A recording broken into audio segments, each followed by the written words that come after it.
Un tagad vārds Jūrmalas pilsētas deju kolektīvu virsvadītājam Mārim Subačam. Lūdzu.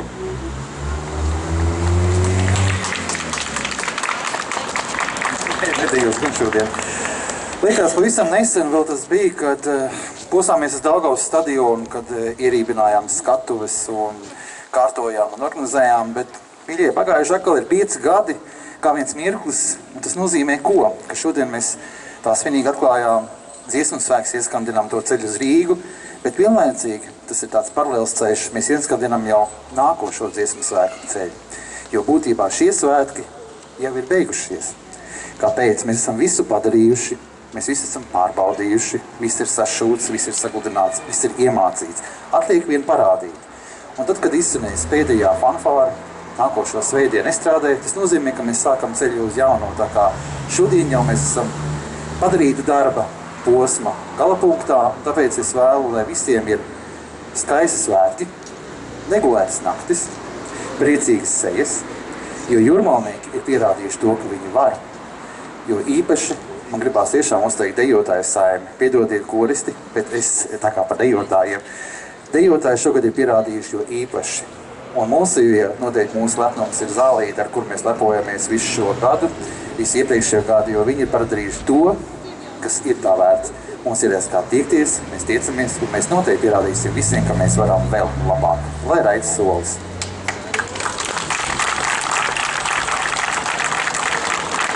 Un tagad lūdzam Jūrmalas koru virsdiriģenti Ināru Preimani.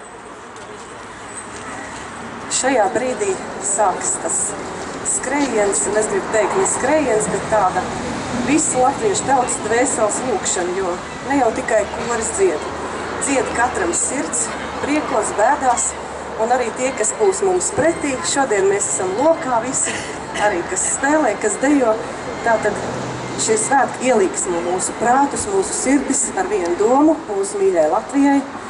To mēs izdziedam vārdos, izdejojam, izspēlējam, un es katram novēlu šo skaistāko brīdi svētdienas vakarā sasniegt ar tādu sajūsmu, kad kaut vai balsis būs aizsmakušas, kājas nogurušas, bet mēs visi gavilēsim acīs, skaņās un skati vērsti uz augšu tā kā šodien. Paldies!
Pulkai orķestris Jūrmalā, diriģents Bruno Jurgenbergs.